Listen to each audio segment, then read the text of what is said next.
يؤتي الحكمة من يشاء. السلام عليكم ورحمة الله وبركاته. نحمده ونصلي على رسوله الكريم أما بعد. এই দরসে আমরা আলোচনা করব ফতোয়া প্রদানের জন্য কোনো একটি দুইটি কিতাব থেকে দেখেই ফতোয়া দেওয়া উচিত নয়, বরং একাধিক কিতাব দেখা উচিত এবং মূল উৎস গ্রন্থ দেখে সত্যতা ও সঠিকতা যাচাই করে ফতোয়া দেওয়া উচিত। অন্যথায় কোনো একটি কিতাব দেখে ফতোয়া দিলে অথবা সত্যতা ও সঠিকতা যাচাই করে ফতোয়া না দিলে ভুল হয়ে যায়। এর দ্বিতীয় দৃষ্টান্ত বা উদাহরণ হলো, সাহেবে ফাতাওয়ায়ে বাজ্জাজিয়া একটি মাসলা নকল করেছেন। তিনি বলেন, আমাদের হানাফিদের মাযহাব হলো, যদি কোনো ব্যক্তি রাসূল করিম সাল্লাল্লাহু আলাইহি ওয়াসাল্লামের শানে গোস্তাখি করে, গালিগালাজ করে, বেয়াদবি করে, তাহলে সে মুরতাদ হয়ে যাবে এবং তাকে হত্যা করা ওয়াজিব। এমনকি সে যদি তওবা করে এবং পুনরায় ইসলাম ধর্ম গ্রহণ করে, তারপরেও তার তওবা গ্রহণযোগ্য নয়, তাকে হত্যা করতে হবে। তিনি এই কথার হাওয়ালা হিসেবে উল্লেখ করেছেন কাজী ইয়াজ মালিকি রহমতুল্লাহি আলাইহির কিতাবুশ শিফা। 2 নম্বর, ইমাম ইবনে তাইমিয়া রহমতুল্লাহি আলাইহির প্রসিদ্ধ কিতাব আস-সারিমুল মাসলুল। এই 2 কিতাবের হাওয়ালা তিনি উল্লেখ করেছেন। পরবর্তীতে আল্লামা কামাল ইবনে হুমাম রহমতুল্লাহি আলাইহি তিনি এই কথাটাকে হুবহু নকল করেছেন, কোনো তাহকিক ও যাচাই বাছাই না করে। অনুরূপভাবে সাহেবুদ দুরার ওয়াল গুরার তিনিও এই কথাটাকে নকল করেছেন সত্যতা যাচাই বাছাই না করে, যার কারণে ওনাদের থেকে ভুল হয়ে গেছে। আসলে সাহেবে বাজ্জাজিয়া যে মাসলাটা বর্ণনা করেছেন, এটা হানাবেলা এবং শাওয়াফিদের মাযহাব এবং কিছু মালিকিদের মাযহাব। এটা হানাফিদের মাযহাব নয়। হানাফিদের সহিহ মাযহাব হলো যেটা হানাফিদের কুতুবে মুতাকাদ্দিমার মধ্যে উল্লেখ রয়েছে, যেমন ইমাম আবু ইউসুফ রহমতুল্লাহি আলাইহির কিতাবুল খরাজের মধ্যে রয়েছে। অনুরূপভাবে আল্লামা ইসবেজাবি রহমতুল্লাহি আলাইহির কিতাব শরহ মুখতাসর তহাবির মধ্যে রয়েছে। অনুরূপভাবে আরেকটি কিতাব আন-নুতাফ, ইমাম সুগদি রহমতুল্লাহি আলাইহির রচিত। এই কিতাবের মধ্যে হানাফিদের সহিহ মাযহাব বর্ণনা করা হয়েছে, আর সেটা হলো রাসূল করিম সাল্লাল্লাহু আলাইহি ওয়াসাল্লামের শানে গোস্তাখিকারী ব্যক্তির হুকুম সাধারণ মুরতাদদের হুকুমের মতো। অর্থাৎ সে যদি তওবা করে তাহলে তার তওবা গ্রহণ করা হবে এবং তাকে হত্যা করা হবে না। এটাই হচ্ছে সঠিক মাযহাব। কিন্তু সাহেবে বাজ্জাজিয়া তিনি মাসলাটার সত্যতা সঠিকতা যাচাই না করে একরকম করে লিখেছেন। পরবর্তীতে সবাই তার অনুসরণ করেছেন মাসলাটার তাহকিক এবং সঠিকতা যাচাই না করে, যার কারণে পরবর্তীতে সবার থেকে এই মাসলাটার আলোচনায় ভুল হয়েছে। স্বয়ং আল্লামা শামী রহমতুল্লাহি আলাইহি নিজেই এই মাসলা সম্পর্কে একটি আলাদা রিসালা রচনা করেছেন, যার নাম হলো তামবিহুল গুলাত ওয়াল হুক্কাম আলা আহকামি শাতিমি খায়রিল আনাম আও আহাদি আসহাবিল কিরাম আলাইহি ওয়া আলাইহিমুস সালাতু ওয়াস সালাম। এতক্ষণ পর্যন্ত আমরা দ্বিতীয় উদাহরণ নিয়ে আলোচনা করলাম। এখন আমরা আলোচনা করব তৃতীয় নম্বর উদাহরণ নিয়ে। তৃতীয় নম্বর উদাহরণটা হলো রেহেনের মাসালা। এটা বোঝার আগে আমরা 2-1টা পরিভাষা বুঝে নিই, তাহলে মাসলাটা বুঝতে সহজ হবে। রেহেন অর্থ বন্ধক রাখা। যে ব্যক্তি অন্যের কাছ থেকে ঋণ নেয়, ঋণ নেওয়ার পরিবর্তে নিজের কোনো জিনিস তার কাছে বন্ধক রাখে, তাকে বলা হয় রাহেন। আর যার কাছে বস্তুটা রাখা হয় ঋণদাতাকে বলা হয় মুরতাহিন। আর যে বস্তুকে বন্ধক হিসেবে রাখা হয়েছে সেটাকে বলা হয় শাইএ মারহুন। এখন আমরা আসল মাসলার দিকে যাই।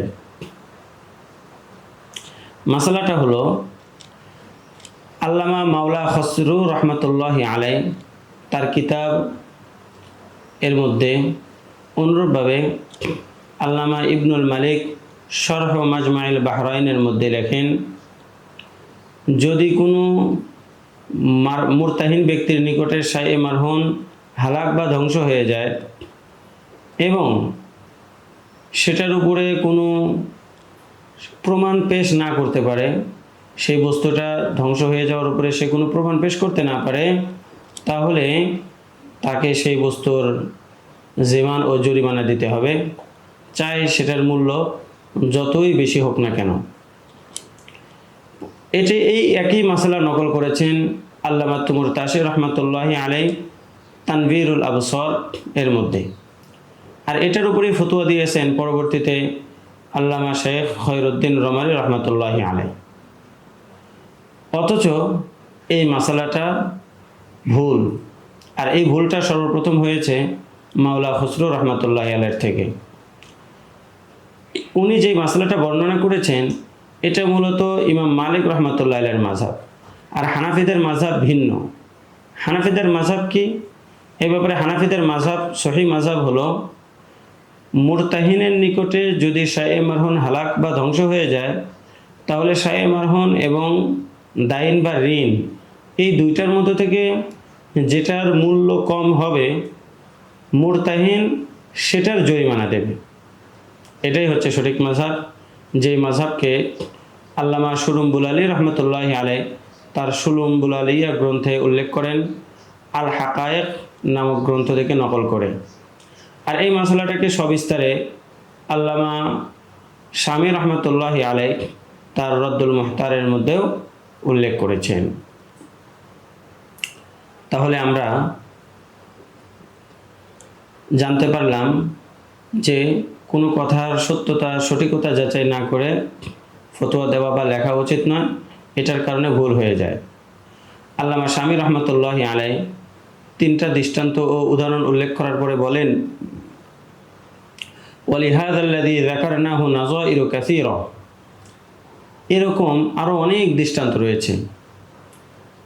অনেক বড় বড় উলামায়ে কেরাম, সাহেবে নাহার, সাহেবে বাহার, অনেকের থেকে এই ধরনের ভুল হয়ে গেছে। তো এই ধরনের ভুলের কারণ হলো যে প্রথম যে ব্যক্তি কথাটা নকল করেছেন তার থেকে ভুল হয়ে গেছে, পরবর্তীরা সেই কথার তাহকিক ও যাচাই বাছাই না করে উল্লেখ করেছেন, ফলে তাদের থেকেও ভুল হয়ে গেছে। আবার অনেক সময় এমন হয় যে একজন লেখক অন্য আরেকটি কিতাব থেকে নকল করে লেখেন, তো নকল করার ক্ষেত্রে সেখান থেকে এবারত লেখার ক্ষেত্রে 2-1টা এবারত ওনার চোখ ফসকে চলে যায়, যার কারণে নকল করার ক্ষেত্রে মাসালা ভুল হয়ে যায়। এই জন্য আমাদের উচিত 1টা বা 2টা কিতাব দেখেই ফতোয়া দেওয়া উচিত নয়, বরং মাযহাবের নির্ভরযোগ্য অনেকগুলো কিতাব দেখে সেগুলোর সত্যতা ও সঠিকতা যাচাই করে এবং মূল উৎস গ্রন্থগুলো দেখে তাহকিক করে ফতোয়া দেওয়া উচিত। অন্যথায় শুধুমাত্র 1টা-2টা কিতাব দেখে ফতোয়া দিলে ভুল হওয়ার প্রবল সম্ভাবনা রয়েছে। আল্লামা শামী রহমতুল্লাহি আলাই নিজেই এর একটা দৃষ্টান্ত দিয়েছেন। তিনি বলেন যে একবার ওয়াকফ সংক্রান্ত একটি মাসালায় আমি একটি ফতোয়া দিলাম। এই ফতোয়াটা ফিকহের অধিকাংশ কিতাবের অনুযায়ী ছিল। এই ফতোয়াটা যখন শহরের অন্যান্য মুফতিয়ানে কেরামের নিকটে পৌঁছলো, তখন তারা আমার ফতোয়ার অপর পৃষ্ঠায় লিখে দিল যে এটা ভুল ফতোয়া। সঠিক ফতোয়া হলো যেটা আল্লামা আলাউদ্দিন হাসকাফি রহমতুল্লাহি আলাই আদ-দুরুল মুখতারের মধ্যে লিখেছেন, এটার বিপরীত। কিন্তু আল্লামা শামী রহমতুল্লাহ আলাই বলেন যে তাদের প্রতি আমার আশ্চর্য বোধ হয় যে তারা কিভাবে এই কথাটা বলতে পারে। মাত্র 1টা কিতাব দেখে তারা আমার ফতোয়াটাকে ভুল বলে সাব্যস্ত করলো, অথচ এই মাসলার মধ্যে স্বয়ং সাহেবের দুররে মুখতার থেকেই ভুল হয়ে গেছে। কমপক্ষে ওই সকল মুফতিয়ানে কিরাম আল্লামা আলাউদ্দিন হাসকাফি রহমতুল্লাহ আলাইয়ের যুগের কাছাকাছি একজন ব্যক্তি, যিনি আদ-দুরুল মুখতারের হাসিয়া রচনা করেছেন, আল্লামা ইব্রাহিম হালবি রহমতুল্লাহ আলাই। তার হাসিয়াটাও যদি তারা দেখতেন তাহলেও তাদের নিকটে স্পষ্ট হয়ে যেত যে আসলে এই মাসলাটা নকল করার ক্ষেত্রে সাহেবে দুররে মুখতার থেকে ভুল হয়ে গেছে, আল্লামা আলাউদ্দিন হাসকাফি রহমতুল্লাহ থেকেই ভুল হয়ে গেছে। কিন্তু তারা শুধুমাত্র একটা কিতাব দেখেছে, দুররে মুখতার কিতাব দেখেছে, অন্য কোনো কিতাবই দেখে নাই, যার কারণে তাদের থেকে মাসালাটা আমার ফতোয়াটাকে কেটে দেওয়ার ব্যাপারে তাদের থেকে ভুল হয়ে গেছে। মোট কথা আল্লামা শামী রহমতুল্লাহ আলাইহি আমাদের বোঝাতে চাচ্ছেন যে একটি দুইটি কিতাব দেখে, অল্প কয়েকটা কিতাব দেখে ফতোয়া দেওয়া উচিত নয়, বরং নির্ভরযোগ্য অনেকগুলো কিতাব দেখে এবং সেগুলোর সঠিকতা ও মূল উৎসতা যাচাই করে ফতোয়া দেওয়া উচিত। আমরা এখানে একটা দৃষ্টান্ত উল্লেখ করি, সেটা হলো যে যেমন ধরুন সাহেবে দুররে মুখতার ওনার কিতাবের মধ্যে একটা অযথা একটা ভুল কথা লিখেছেন। যেমন মিসওয়াকের মাসলার ক্ষেত্রে তিনি বলেছেন মিসওয়াক বিশিবরি 1 বিঘত সমপরিমাণ হতে হবে, ওয়া ইল্লা ফাশাইতানু ইয়ারকাবু, অন্যথায় 1 বিঘতের যদি বেশি হয়ে যায় তাহলে মিসওয়াকের উপর শয়তান চড়ে বসে। তাহলে দেখুন দুররে মুখতারের মতো একটা কিতাবের মধ্যে এরকম একটা অযথা কথা, যেটার ফিকহের সাথে কোনো সম্পর্ক নেই, এরকম একটা কথা উল্লেখ রয়েছে। এখন কেউ যদি শুধুমাত্র এই আদ-দুররুল মুখতার কিতাবটা দেখেই এই কথাকেই সঠিক মনে করে, সঠিকতা যাচাই করে যদি সে ফতোয়া দিয়ে বসে যে 1 বিঘতের চেয়ে বেশি মিসওয়াক লম্বা হওয়া যাবে না, তাহলে শয়তান তাতে উঠে বসবে, চড়ে বসবে, আরোহণ করবে, তাহলে অবশ্যই তার থেকে ভুল হবে। এই জন্য অনেকগুলো কিতাব দেখে সেগুলো সত্যতা যাচাই করে মূল উৎস গ্রন্থগুলো মুরাজাআত করে তবে ফতোয়া দেওয়া উচিত, অন্যথায় ভুল হওয়ার প্রবল সম্ভাবনা থাকে। আল্লাহ তাআলা আমাদেরকে এই বিষয়টা ভালোভাবে বুঝার তৌফিক দান করুন। আসসালামু আলাইকুম ওয়া রাহমাতুল্লাহি ওয়া বারাকাতুহু। ومن يؤت الحكمة فقد أوتي خيرا كثيرا وما يذكر إلا أولو الألباب